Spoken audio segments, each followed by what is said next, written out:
আজকের এই ভিডিওতে আপনাদেরকে দেখাবো ইমো আইডির নাম আপনারা কিভাবে চেঞ্জ করবেন। যদি আপনারাও আপনার ইমো আইডির নাম চেঞ্জ করতে চান তাহলে এই ভিডিওটিকে সম্পূর্ণ দেখতে থাকুন। চলুন ভিডিওটি শুরু করা যাক। তো বন্ধুরা, ইমোতে নাম চেঞ্জ করার জন্য সর্বপ্রথম আপনার ফোনে প্লে স্টোরটি ওপেন করে নেবেন।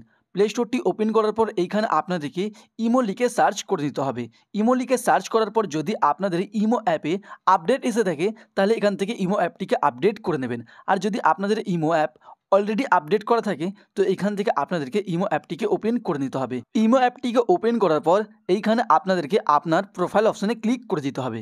প্রোফাইল অপশানে ক্লিক করার পর এইখানে আপনারা আপনার ইমোর নামটি দেখতে পাবেন। তো এবার আপনাদেরকে দেখাবো এই নামটি আপনারা কিভাবে চেঞ্জ করবেন। তো ইমোর এই নামটিকে চেঞ্জ করার জন্য আপনাদেরকে এই যে নামটি আপনারা দেখতে পাচ্ছেন এইখানে আপনাদেরকে ক্লিক করে দিতে হবে। এইখানে ক্লিক করার পর আপনার সামনে কিছু এরকম ইন্টারফেস ওপেন হবে। তো এইখানে একটি নিচে অপশান পেয়ে যাবেন এডিট।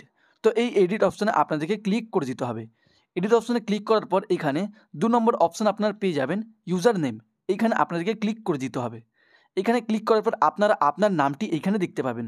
তো এইখানে একটি ক্রস অপশান পাবেন, এইখানে ক্লিক করে দেবেন। এইখানে ক্লিক করলেই আপনার এই নামটি এখান থেকে ক্যান্সেল হয়ে যাবে।